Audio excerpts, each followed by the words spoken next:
others. An audio medium unlike anything you've ever heard before. The pinnacle of sound experience. Jacked and Canned. Featuring John Tessman and Colby Tyler. A place where you will get the information you crave and hear about the topics that you love. Presented by themselves. Coming to you from the basement, bar, and the bedroom. Sponsored by no one. Jacked and Canned.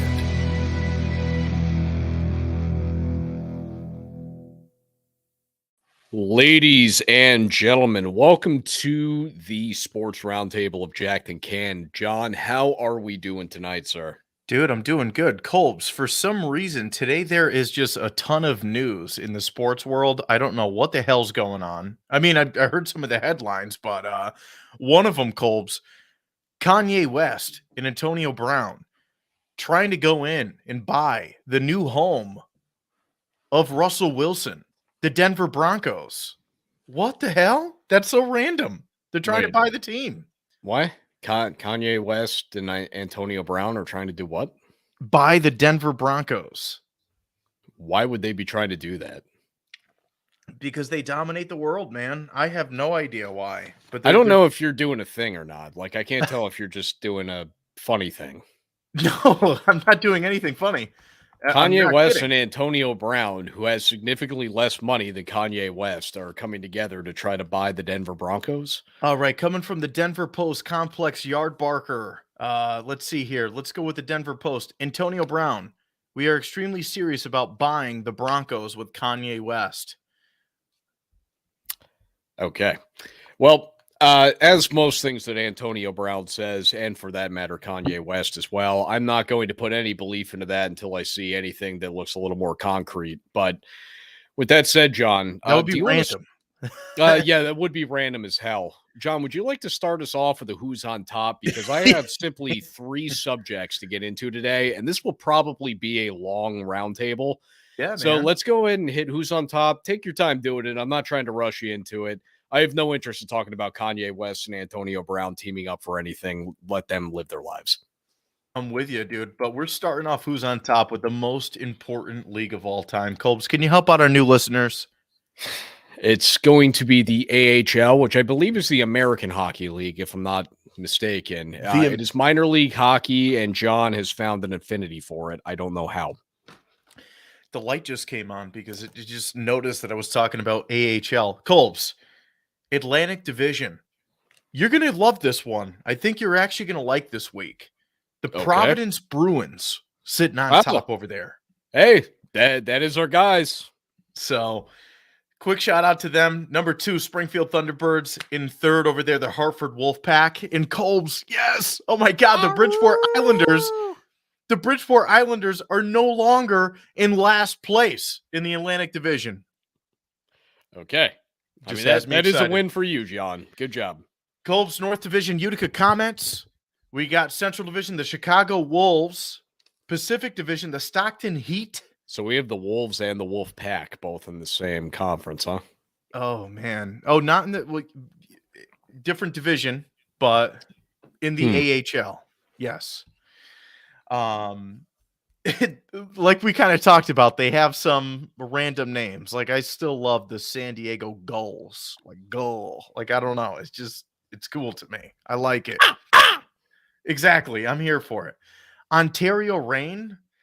I don't even know if I'm saying that right. Colbs, help me out. Reign. Reign? Yes, that would be reign, but that would be reign in the principle of like a king's reign over a community. So Ontario Reign. Do you like that name? No, not particularly. I don't think it really signifies anything in sports unless you're like you hear of the reigning champions, but I don't think just calling yourself the Reign is like that. Man, part of that actually does sound like a sweet nickname, though, to walk around and refer to yourself as the Reign. Like, Hey, what's up, guys? The Reign. I kind of like it, man. So I'm behind it. Well, going over to the NHL here. Eastern Conference. We got the Panthers sitting on top over there in the Atlantic Division. The Bruins, honorable mention to them. Colbs are doing. They're gaining. They're gaining. There's like a nice little sandwich between the 4 and the 7 seed Yes. right now, and the Bruins are Yes. 7th, but there's some chance for movement because there's still a lot of games to be played. I actually looked that up earlier this morning, and I saw games all the way through like April 21st for the regular season, which this all goes back to from when 2020 and everything got messed up in the schedule. So games are usually ending sometime around mid-March to late March. Now they're going to late April. So this is like a massively different thing for me. I was thinking to myself, like, oh, we must be the 7th seed going in because there's no chance we're going to make up ground with this small amount of time. No, there's like a month left in the season, actually more. Colbs, dude. But I mean, Bruins are getting hot. They're one of the hottest teams in the Atlantic Division, sitting at 7-2-1 over the last 10. Metropolitan Division. You know, this one's going to get me excited. So we got the Hurricanes sitting on top. Next up, right there in the hunt, the New York Rangers. Just got to say. I don't know why, but it's got me a little excited. Western Conference, Colbs? How do you still not know why? Because it gets you excited every week. I don't know. It's the Rangers. There's something about the New York Rangers. I don't know. History, call it, right? Sure. Let's just chalk it up to history, Bubs. I have no clue. I can't explain it. Whatever. Who cares? Western Conference, Central Division, the Avalanche sitting on top over there. Colbs, I've never done this before, but honorable mention shout out to Coyotes. And please help me. And please help our listeners that aren't huge fans. Who the frig are the Coyotes? If I'm not mistaken, I think they went from being the Phoenix Coyotes to the Arizona Coyotes. So they are the Arizona hockey team. So they play in the middle of the desert, but they play hockey. I'm with you. Pacific Division, the Flames, talking about the desert, bringing the heat. The Golden Knights, Copes, they're falling down a little bit. We got the Kings almost sitting on top over there at 32-19. We got the Flames at 34-14, and the Golden Knights 32-21. We're not mentioning OTL. We're not mentioning points because screw that. You know who we are going to mention the points in OTL for? My team. No, I take that back. I can't take this. Colbs' favorite team, the Seattle Kraken. Colbs are going to get there. They're 17-36, 5 OTL, and 39 points. Now, Colbs, quick story about the NHL. I had some bonus money, and ladies and gents, as you know, tuning into the pod here, I recently just, got involved in the sports betting world. Sold his soul to the devil. Yeah, well, I don't even bet that much, right? 25-cent bets and all that stuff. So if you listen to some other episodes, you know the kind of betting that I do. It's very low. Well, I had bonus money, Colbs. So I'm like, I had $8.27 that was set to expire. FanDuel sent me a message and said, your bonus money is going to expire tomorrow. I'm like, oh, crap. This put me in a bad spot. Because number one, I'm not the world's biggest NBA fan. I have no friggin' idea of what's going on. Okay, NHL, not the world's biggest NHL team. If they had AHL, I was set, but they didn't. Damn it. So anyways, so who do I pick? I'm going through and I see the odds and I go, the San Jose Sharks are going to pull this off. So I put $6 of that $8.27 on the San Jose Sharks winning. Colbs, they lost 8-0. Now, what did the other 227 go to? You had already told me, and actually, I think we discussed it on the last episode that you put down that San Jose money. We talked about it there, but it's fitting for the roundtable. It is. No, it absolutely is. But I'm curious where the other $2.27 went. I always hack his last name. Masvidal. Masvidal? Masvidal. Yeah. How do we say it? Masvidal. Masvidal. There it is. Masvidal. So Masvidal, I put it on there. Okay. It's one of those names. Wow. So you came up with nothing. I came up with nothing. I lost all my bonus money. So that was kind of sad. Anyways, that's where we're sitting over there in the NHL. Now, Colbs, I just got to mention this too. You know, I'm getting excited about this. The USFL, it's coming out. The USFL schedule is out. Week by week matchups have been released.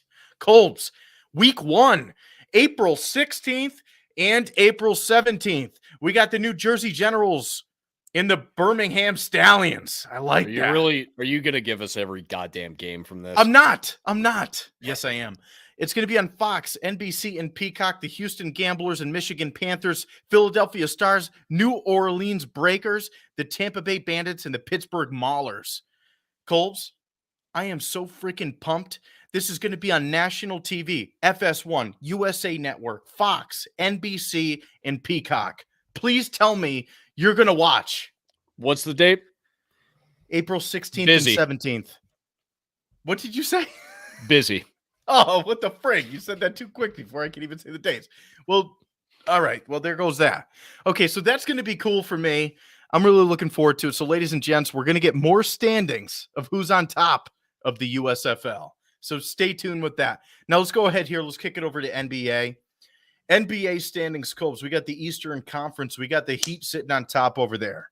Damn, are they dominating? Last 10 games, 8-2, 76ers. If you saw the teams that they beat in those 10 games also, they had a 4-game streak where they played like basically 4 of the other top 5 teams in the Eastern Conference. They had tough competition, and they found their way through it with a hurt Kyle Lowry. And they just got back Victor Oladipo from injury, and he's been out pretty much the entirety of the season, if not the entire season thus far. I think Miami has a real thing, and if the Lakers do not end up winning it all, which, if I have to be honest, I will assume they won't, the Heat will immediately be the team that I am drifting over to. 305, baby. Fair enough, man. 76ers sitting over there. They're another hot team at 40-24, 8-2 out of the last 10 games. The Bucks, you can't count them out. We got the Bulls, the Celtics, the Cavs, the Raptors, and the Hornets. Still in the hunt there, the Nets, but last 10 games on a 3-7 slide. And of course, John, there's something like 3-17 in their last 20, or like they have been really bad lately. I don't remember. It might not be exactly that, but they've been terrible lately. I'm hoping that they start turning it around just for their hopes. They need KD back is the problem. They can't win without KD. It's just sad to see right now. But of course, honorable mention over there to the New York Knicks. I don't know why, but I have to. 27-38, last 10, 3-7. Colbs, Western Conference. Sitting over there on top is going to be the Suns. Then we got the Grizzlies, Warriors, Jazz, Mavs, Nuggets, Timberwolves, and Clippers. Dude, still in the hunt and that 9 spot right there. Well, remember, John, we'll have the play-in game. So the 9 and 10 seed will play the 7 and 8 seed to determine who actually gets in. It's not just whoever's 7, whoever's 8 automatically goes in. Well, dude, they still got a shot at it, but last 10 games, the Lakers are not looking great. I want to bounce back to the Lakers in just a moment, Colbs. We will. You and just get your take. One thing I do want to just bring up quickly, John, and not to do with the Lakers, but did you notice there that Memphis did take over the number 2 spot today? They went ahead and they got ahead of the Warriors. That has not happened all season. Memphis just got up there. John Morant, buddy. Dude, well, the Warriors on a slide, a big slide. Their streak right now, they're on a 5-game losing streak, 2-8 out of the last 10 games. But Colbs, something I want to give a shout out to, the Trailblazers. I ended up putting 25 cents on them a few weeks ago to win the NBA championship. They're not out of the hunt. They're 11 seed, 25-39. They're not completely out of it, Colbs. 25 cents will pay out $100. So just saying, had to throw that out there. But what the hell's going on with the Lakers? That's a question that I ask you every week. What's the new updates for all of us non-basketball fans or non-Lakers fans? Are there any good things happening over there? Is LeBron even playing right now? Well, okay, John. So this is actually perfect for getting out of who's on top because I have 3 subjects to bring up, and this was one of them. Oh, we didn't practice that, ladies and gents. Natural movement. We didn't get to talk about this from last episode, even though we recorded it like right after this game happened. But LeBron had dropped 56 points in a win against the Warriors in where LeBron was just hot. He couldn't miss. And it's my favorite version of LeBron, the version that just doesn't miss jumpers, because when he's hitting the jumpers, he's unstoppable because he will always hit everything by the rim. There's no stopping him getting to the rim. There never has been. There never will be. So when he's hitting jumpers, he can do things like this. And honestly, I think that if LeBron wanted to drop 50 points a night, since about 2006, 2007, I think he could. It's just not the way that he plays the game because he prides himself on making sure that the team is involved. And ultimately, teams win more when the whole team is contributing. They don't win just based on one person taking and making all the shots. So that's not the way that LeBron predicates his game. But we saw LeBron drop 56 in a way that looked almost startling.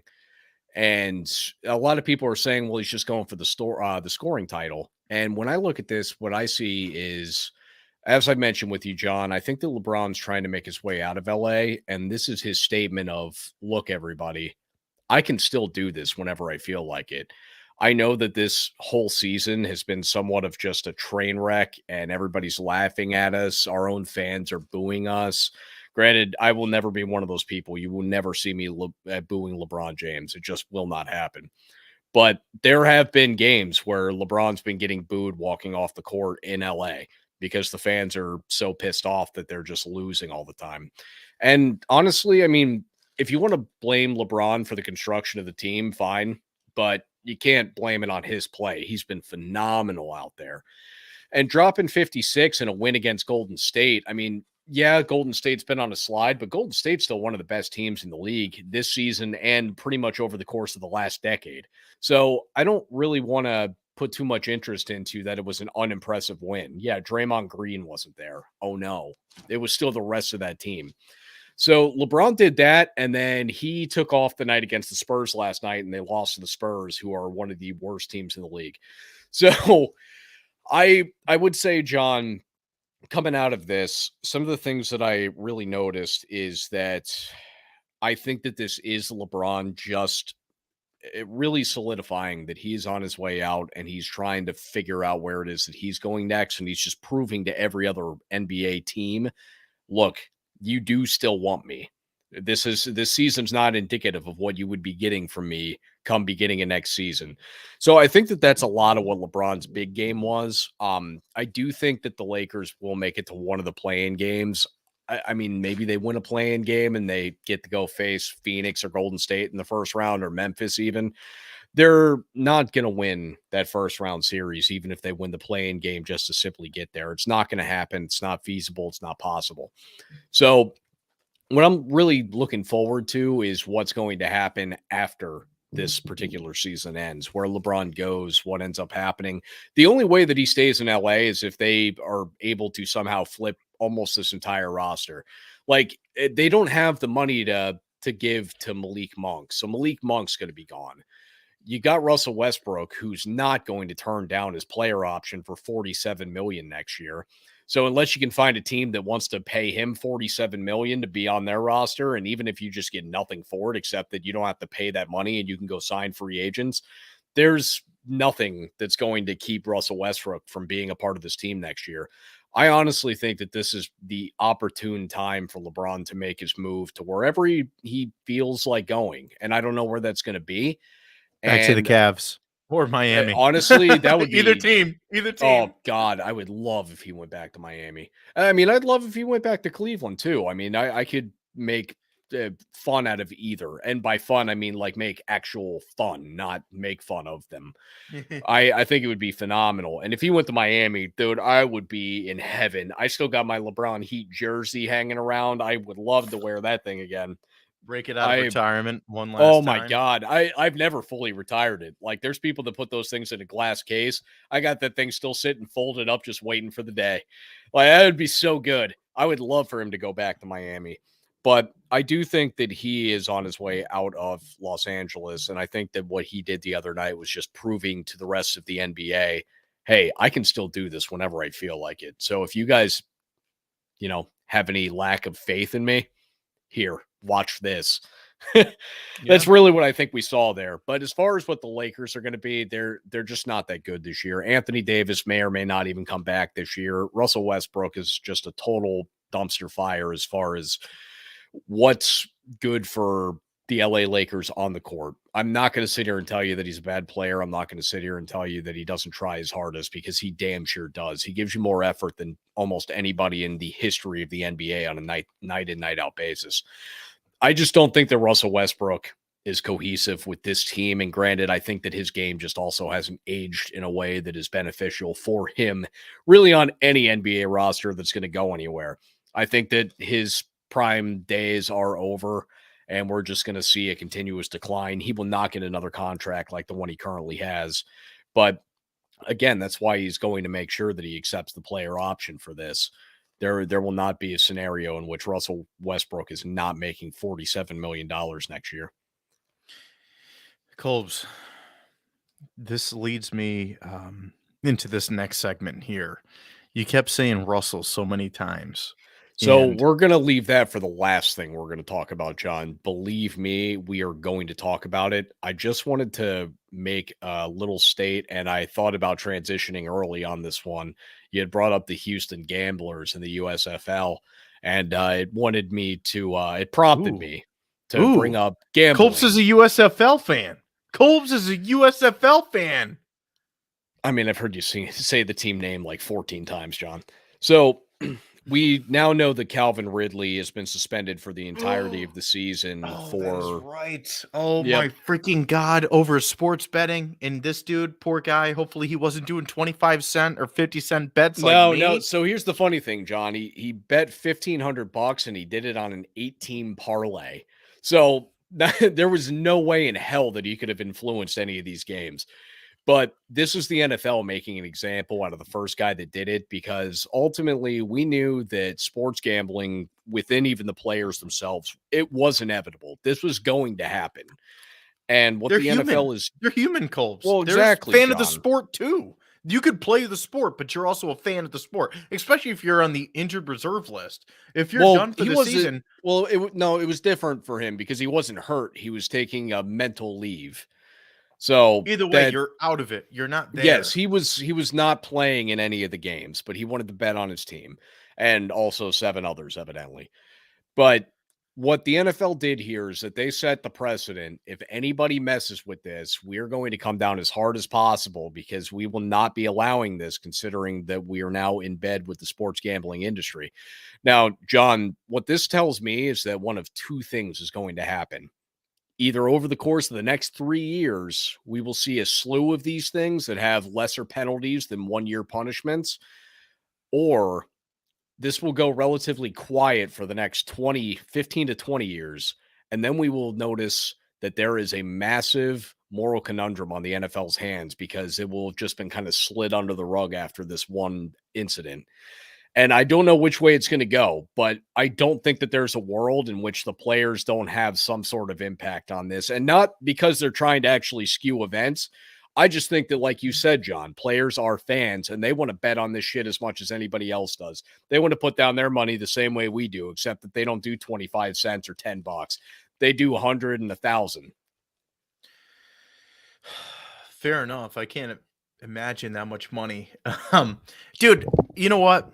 Looking at his career, I hope this isn't like a red flag if his career ends up continuing to take off. He's a very good player, very athletic. He's got a lot of potential. I just hope he doesn't get blackballed from the league. No, I don't think he will, John. I think that this will be a 1-year suspension, and I've heard some talks that it might be a little bit greater, because this has been put as at least 1 year, and then it'll go under further discussion. However, I think this will be exactly a 1-year suspension. I think he'll be back and it'll be like nothing happened. We'll see if he continues to be in Atlanta, because evidently teams were actually looking to trade for him this offseason, and Atlanta was even like, not right now. So, I know it's 2 completely different topics, and I totally get this, but I hope it isn't one of those situations where Calvin Ridley turns into the next Josh Gordon, where he was a superstar for, very early stages of the career. And for him, it was 1 season in 2020, over 1,000 yards receiving, almost 100 receptions at 90 receptions there.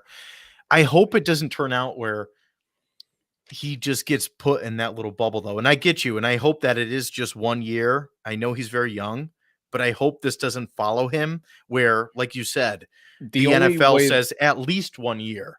And imagine if they said, "Hey, 2 seasons or one and a well, half." Well, hold up, John, because what happened with Josh Gordon is that it was repetitive. The NFL never suspended him for Right. multiple years. What they No, did no. is they would just suspend him, and every time that he came back, he kept going and smoking weed, Yeah, I which is don't mean ridiculous that they kept suspending him for it, but that's beyond the point.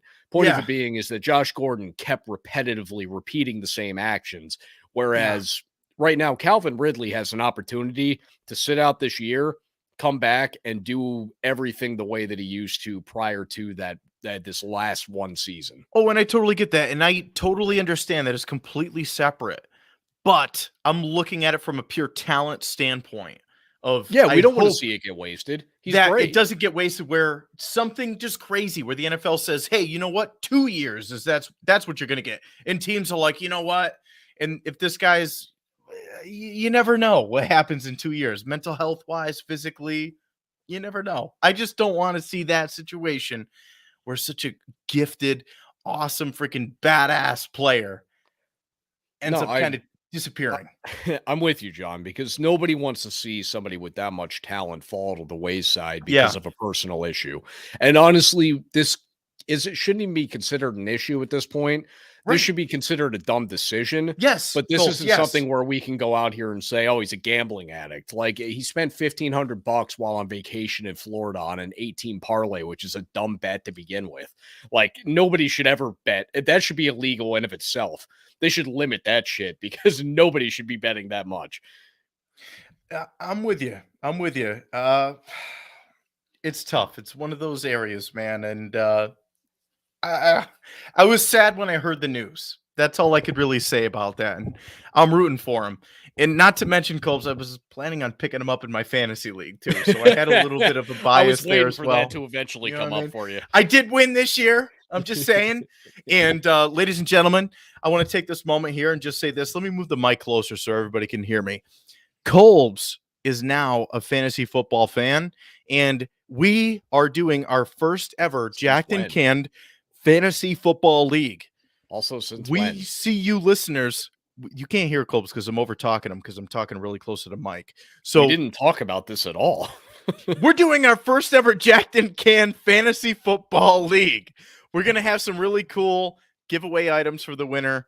Who knows? I don't know. I didn't talk to Colbs You're about really it. going to So make me pay attention to fantasy football this year. we're fantasy football is happening. Enough of that, Colbs. What the hell else is going on? All right, just real quick. This is going to be a little stopgap here. Aaron Rodgers re-signed with the Packers. I'm just going to speed right through this one because we got the more important one to get to. Aaron Rodgers, you better not be pissy and shitty about being in Green Bay anymore. If I hear any complaining, I'm just tuning it out entirely. You've now had 2 opportunities to leave and have taken neither. You've signed your existence to Green Bay. Go play in Green Bay and be as happy as you can be. I do not want to hear any more complaining about what it is that you feel in Green Bay, whether it be the coaching staff, the front office, the management. I don't have enough weapons. I don't care. You also just took all of Green Bay's money, so they might not even be able to re-sign Devontae Adams. So if you lose your best weapon because you just took all of his money, that's on you. So, what exactly was this contract? I didn't see any numbers. I didn't see any years. I So only here's the saw thing, John. It's a reaction. 4-year deal, and there isn't a Wow. whole lot involved as far as what we have for official numbers at this point. At least the last I had read. I heard that there's at least 153 million guaranteed, and it's supposed to be around a $200 million deal, but we don't Oh, have any of the final numbers. Yeah, oh, point being, John, is Green Bay was kind of strapped at cap space anyway. Like they're getting rid of some of their best defensive players just because they can't afford them. And if I'm hoping for their sake that it's not going to leave them too short of being able to buy back on Devontae Adams, because if they lose him, then Aaron Rodgers is just taking all of Green Bay's money and they have nothing left. so Colbs, real quick and completely unrelated, but you know my style by now, Colbs. Okay. Um, with that contract being signed and Tom Brady's gone for 1 season, he sees Aaron Rodgers light it up again. He knows that he's got another 4 years. Tom Brady might say, you know what? I'm not going to let Aaron Rodgers play as long as I did and go after any of the records that I have. Time for me to come back. I'm coming back, baby. Yeah, and you know I'm what'll be great hoping. about Brady doing that is that Brady will do it at half the cost, and Yes, Brady will be able to keep a great team around him and win 2 more Super Bowls. I'm with you, and I'm hopeful to see that. But I just had to point that out. And that contract literally is shocking. I just typed it in myself. I saw some of the reactions, but I didn't see any numbers. But yeah, it's looking like 4 years. And if everything turns out the way of the terms of the contracts of what's being reported, it could be near $200 million. Now, Colbs, I know one of the last topics that you wanted to talk about here. The last. Yes, the last topic that we wanted to talk about here. You already mentioned the name Russell. Every time that you mentioned the name Russell, okay, and ladies and gents, a little behind the scenes look here. Colbs texted me earlier this afternoon. He said, John, go ahead and just Google search, sports No, headlines or I whatever the hell you I said said. the NFL. opposite. I said, "John, don't look at any NFL news today." So I totally misread that because I looked at it. There was a So clear don't in there. so I looked at it, and the first thing that pops up is Russell Wilson. And Colbs, I don't know what to say to you besides this. Before I kick this over to you, so ladies and gentlemen, Colbs is a Seattle Seahawks fan, and I feel like this is a good, heartfelt message to our fans.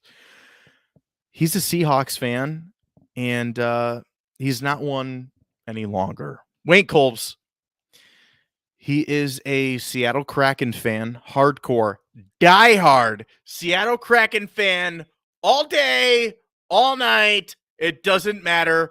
Colbs, you might not have the Seahawks anymore, but you got the Seattle Kraken. What do you got to say?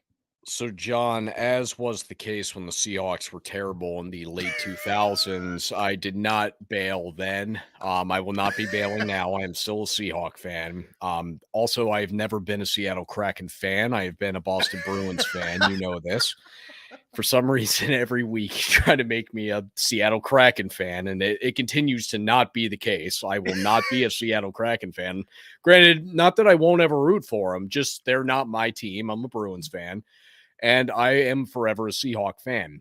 Now, Russell Wilson has been traded to the Denver Broncos. In return, the Seahawks get 2 first-round picks, 2 second-round picks, a 5th-round pick, Drew Lock, defensive end Shelby Harris, and tight end Noah Fant. So what this does, in essence, this puts Russell Wilson in a spot to succeed in Denver, and he absolutely has the ability to. What I will say is that, John, one thing you got to keep in mind with this, look at the AFC West now, quarterback-wise. We have Patrick Mahomes, we have Russell Wilson, we have Justin Herbert, and we have Derek Carr. Holy shit. The AFC West is quarterback loaded.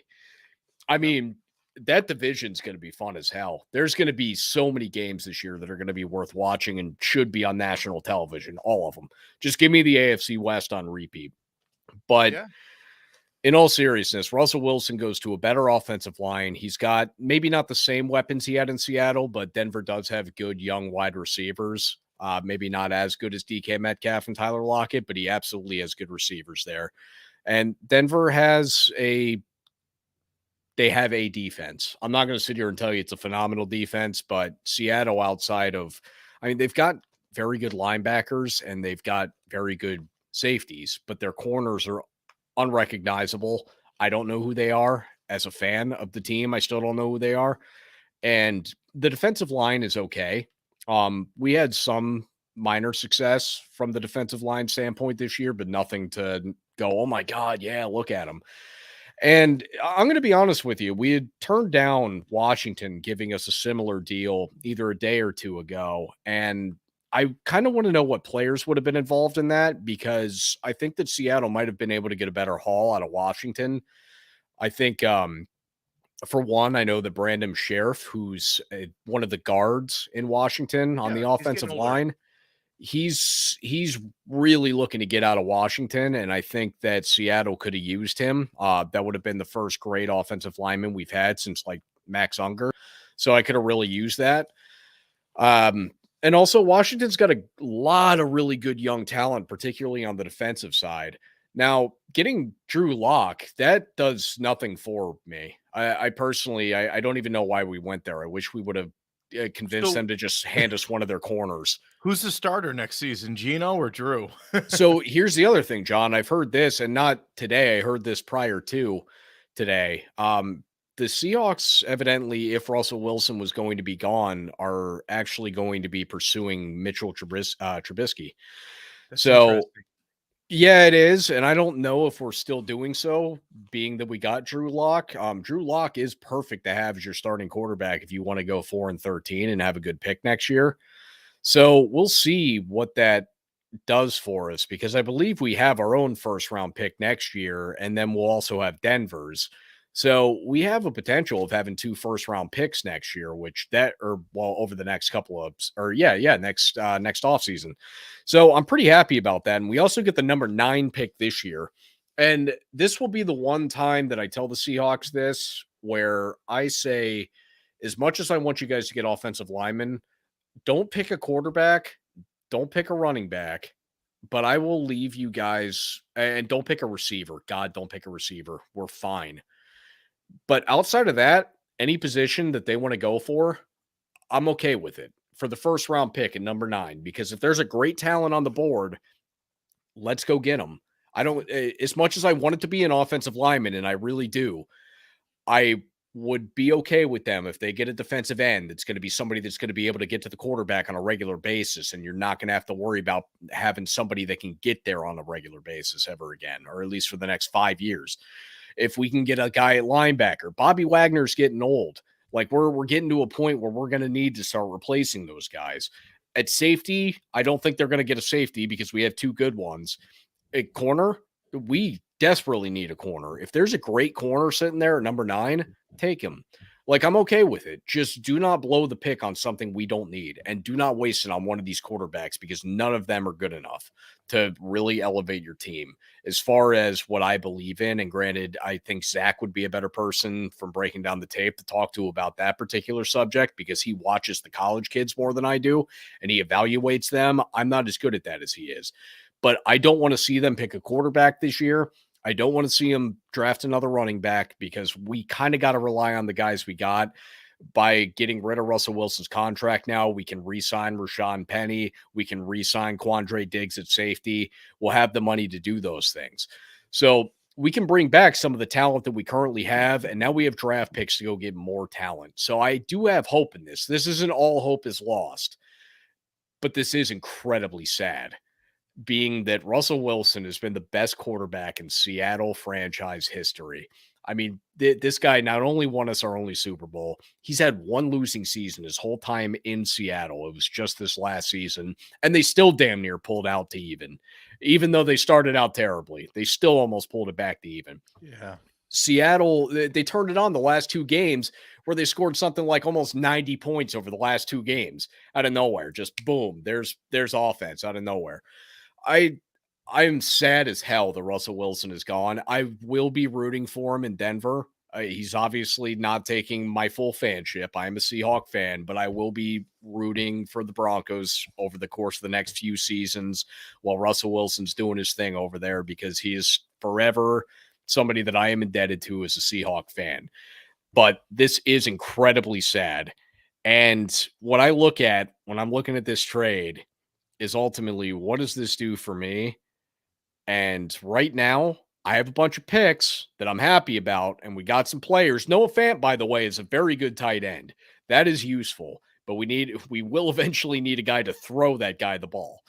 But outside of that, I'm still looking at this saying, we didn't get an offensive lineman out of this still, huh? Did we? So whoever we're sitting back there, whether it be Drew Lock, Mitchell Trubisky, Geno Smith, doesn't matter who it is, if they got no time to throw the ball, it's not going to be any better on offense. So we need to figure out this offensive line. It's just not going to be a successful franchise without an offensive line. I don't care who you put back there, a quarterback. They need to have at least two seconds to throw. Like, I'm not asking for much. You ask for your offensive line to give a quarterback 3. Just give me 2 to start with. I don't want to watch whoever's back there sprinting straight backwards trying to figure it out because there's nobody that can protect him. Dwayne Brown is a free agent this year. And granted, I wouldn't bring him back if you were putting the ball in my court there because he's 37 years old. He'll be 38 at some point during the season. I don't want a 38-year-old man playing left tackle. I just don't, especially considering it would be a new contract. So unless you're giving him a 1-year deal, what's the point? I just want to see us build an offensive line, and we have an opportunity to do so. I am a little bit worried, and I am a little bit sad, and I'm also a little bit optimistic. There's a lot going through my head right now, John. Are you staying as a Russell Wilson fan? Yeah, absolutely. I still got the action figure of him upstairs. I'm not parting ways with it. I got a Russell Wilson t-shirt, one of those little jersey shirts. I'm not getting rid of that. The only thing coming off that's the sleeves because I broke one of the sleeves. But as you know, we do have some Seattle listeners from our stats and some Seahawks fans as well. Colbs, to close out this episode, as a throw the paper across the room kind of episode. Listen to me, fans of Seattle. Here's what you need to know. This is not a time to give up. This is not a time of no hope. This is a time where we congregate. We come together. We remain optimistic because this is not the end. This franchise has been around since 1976, and we have had ups and we have had downs. This feels like a down day, but I'm telling you that every up day begins with a down. We come upwards, and we have nothing to do but go up from here. We will suffer a bad season. We might suffer too, but we will be back out there, and we will be coming for that Lombardi trophy, baby. Give it to me in about 2024, 2025. Brother, I think you said it perfectly. Ladies and gentlemen, this has been Jack